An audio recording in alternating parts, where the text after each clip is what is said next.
This is part one of my tribute to Susan. I have truly been blessed in my life with some really great friendships, but I don't think many can compare to my intense friendship with Susan Chilcote Bagley. There are people who come into your life and leave, and there are people who come and never leave. Susan was that kind of people. She came into my life and never left. I met Susan in the fall of 1972, and at the time Susan was wavering between being called Sue or Susan, and actually I think she signed my yearbook. Freshman year it was Susan, sophomore year it was Sue, junior year, don't ask, it was Susie, and senior year was back to Susan. I think wherever life has taken Susan, she's always gotten back to who she really was, Susan. We met our freshman year in high school at Macaulay. Macaulay was an all-girls Catholic school in Toledo, Ohio. I'm not really sure what drew us to each other. She was this incredibly beautiful, tall, young woman, and I was a 5'0" little girl with a high-pitched, squeaky voice. I recall the first thing that Susan said to me freshman year was, "Hey, how old are you? Did you skip some grades?" The answer was no. Susan was an early bloomer, something she points to when asking why breast cancer, too damn much estrogen. I, on the other hand, was a late bloomer. Our freshman year, we were inseparable. She spent 6 straight weekends at my house that fall, doing God knows what. Well, actually, I very distinctly remember what. I'm not going to say Susan corrupted me because I was a very willing participant, but she did introduce me to my parents' liquor cabinet. We thought we were so sneaky. As I've gotten older and had children of my own, I'm pretty sure my mom was on to us. I especially remember one Saturday morning when she woke us up around 5 a.m. and drove us 20 minutes to the barn where we kept our horse. She dropped us off and said, "I will be back to get you after you muck the stalls and feed the horses." This was a far more appropriate punishment than a simple grounding for 2 extremely hungover teenagers. When my mom came back to get us, we were passed out on a bale of hay, but the stalls were clean and the horses were fed. Susan always believed in doing the work. Susan was always passionate about pretty much everything she did. She spoke her mind, and what a brilliant mind it was. She got things, all kinds of things. Science club, yep. Math club, yep. If it was technical and required deep thought, she got it. I was smart enough, but I definitely was not as smart as Susan. She was fiercely loyal, and even when I started hanging around with a different group our sophomore year, she didn't give up on me, and she welcomed me back with open arms. My parents loved Susan, my sister loved Susan, my brothers loved Susan.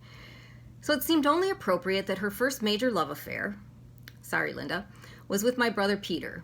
They had the good sense to wait until after I had left early for college for sorority rush. When Susan came to visit me a few weeks later at Miami and gave me the gory details, I can't say I was terribly surprised. We stayed in touch while we were in college, Susan at OSU and me at Miami. There was a time when I thought maybe Susan was losing it because she was majoring in dental hygiene at OSU. Somehow I could never see Susan spending her life with her hands in someone's mouth dealing with teeth. However, Susan does have the most beautiful smile and the most beautiful teeth. It didn't surprise me, though, when she decided to get her master's in, I don't know if it was business or accounting, and went that route. After I'd been out of school for a couple of years, I got a new job and I got transferred to Columbus. I immediately called Susan and said, "Hey, I'm so excited to be back here. I couldn't wait to get the band back together. Please introduce me to your friends." Susan said, "I'm not really sure my friends are your type." I'm like, what is that supposed to mean? Any friend of Susan's was going to be a friend of mine. So after a few weeks of badgering her to introduce me to people, she arranged a brunch at TGI Fridays in Columbus. It was a Sunday morning, not a real early morning, but Sunday, and I walked in and I expected to see a group of people, guys, girls, and I walked in and I sat down at a table with 12 of the most beautiful women, including Susan, who I'd ever seen. So I introduced myself, and I'm sitting there, and Susan was at one end of the table, and I was at the other end. And fairly soon into the brunch, one of the women sitting next to me turned over and looked at me and asked me out. And I said, "Out? Like, as in a date?" I looked up at Susan incredulously, and she was laughing. She's like, I told you my friends weren't your type. I was like, whoa, did I see that coming? Or rather, did I see Susan coming out? I can't say that I did, but I didn't really care. Susan was my dearest and oldest friend, and I didn't care. A few months later, we decided to drive home together for Thanksgiving. As we neared her house, Susan asked me to come in and say hi to her mom, Patty. She told me there was something that I needed to tell Patty for her. I'm like, yeah, okay, what? She said, you have to tell her I'm gay because she'll take it better from you. Oh, okay, because that's what friends do. So in I went. I sat down at their kitchen table, and Patty offered me a beer, I think, and after a few awkward seconds, which probably felt like hours, I looked at Patty and I said, Patty, I need to tell you something. Susan is gay.